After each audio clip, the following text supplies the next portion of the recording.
मुजफ्फरनगर में लीची की खेती के बाद अब सिद्धार्थनगर में भी उद्यान विभाग के अधिकारियों द्वारा मिली राहत के बाद यहाँ के किसानों ने भी लीची की फसलों को लगा करके मोटी कमाई करने का अपना जरिया बना लिया है। हालांकि यहाँ के खरीदार भी अब यहाँ पर मिलने वाली सस्ती लीची को लेकर के काफी उत्साहित है। उत्तर प्रदेश के सिद्धार्थनगर जिले के किसान लीची का बाग लगाकर खुद को स्वावलंबी बनाने का प्रयास कर रहे हैं।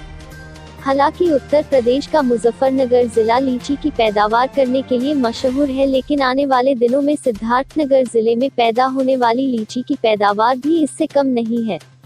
जिले के बलूरी गांव के रहने वाले एक किसान परिवार ने खुद अपना लीची का बाग लगाकर लाखों रुपये की कमाई कर रहा है।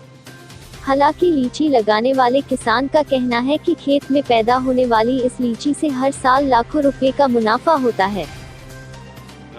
हमारा लीची का बगीचा 6 बीघे में है, 70 पेड़ है और इसको बढ़ाना चाहते हैं। हम 2 भाई हैं, दोनों भाई इसी में लगे रहते हैं। जितनी लीची पैदा होती है इसको अपने बेचते हैं, व्यापारी आकर यहाँ से ले जाते हैं।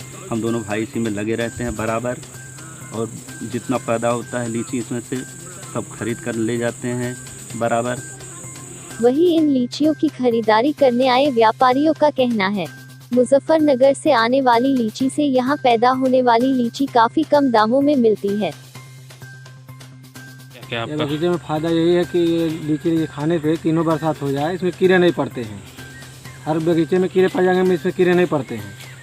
नहीं तो आप लोग व्यापारी से यहाँ से कैसे ले? बहुत लाभ रहता है, यहाँ से तोड़ करके हम लोग लेकर जाते हैं, मार्केट में बेचते हैं इसको, 2 पैसा फायदा होता है इससे।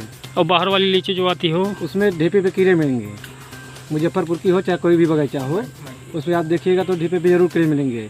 मगर इस लीची में एक खासियत है कि इसमें कीड़े नहीं पड़ते हैं। हालांकि किसानों को स्वावलंबी बनाने के लिए यहाँ का उद्यान विभाग भी अहम भूमिका निभा रहा है। प्रभारी उद्यान अधिकारी के मुताबिक यहाँ के किसानों के लिए विभाग से अनुदान के अलावा उनके प्रोत्साहन से ही इन किसानों ने लीची का बाग लगाया है। उन्होंने कहा कि किसानों को अच्छे किस्म के पौधे दिया जाता है, जिससे उनके लीची का व्यापार बेहतर चल रहा है। विभाग क्या है? ऐसा है कि हमारे विभाग से ही, वो हमारे विभाग के प्रोत्साहन से ही बाग लगा हुआ है।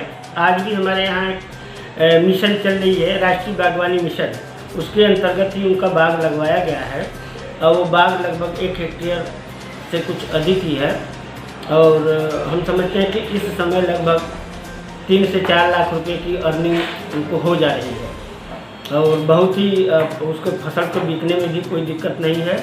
बहुत अच्छी क्वालिटी का लीची का पौधा उनको दिया गया है। लेकिन इस तरह से प्रोत्साहन करके किसानों को और भी बाग, हाँ, अगर आज भी हमारे पास 5 हेक्टेयर का लक्ष्य इस वित्तीय वर्ष में आया हुआ है, पिछले वर्ष में तो नहीं था, इस वर्ष में आया हुआ है। उसमें हम 3 वर्षों में उस सब्सिडी देते हैं। पहले वित्तीय वर्ष में 8,400 रुपये, दूसरे वित्तीय वर्ष में 2,800 और तीसरे वर्ष में भी 2,800 प्रति हेक्टेयर की दर से सब्सिडी हम देते हैं प्रोत्साहन के रूप में।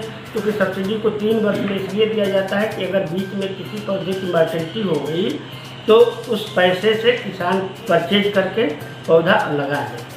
चूँकि अब डीबीटी हो गया है, इसलिए हम लोग कोई सामान स्वयं नहीं देते, किसान का चयन करते हैं। किसान हमारी पौधशालाओं से पौधे ले जाते हैं, पूर्ण धनराशि दे करके, क्रय करके, और फिर हम उनको सब्सिडी के रूप में वो धनराशि जो अनुमान्य है उतनी धनराशि उनके खाते में ट्रांसफर करते हैं। बहरहाल जिस तरह से यहाँ के किसान लीची की पैदावार में अपना मुकाम बना रहे हैं, उसी तरह आने वाले दिनों में नमक के साथ साथ अच्छे चावल को पैदा करने में भी आगे नजर आएंगे। सिद्धार्थनगर से दीप कुमार यादव की रिपोर्ट।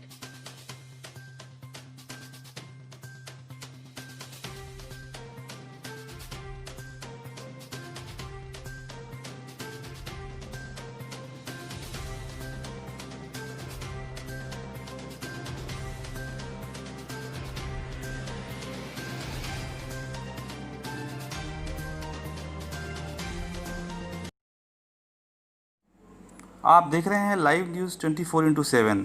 आपका शहर, आपकी खबर।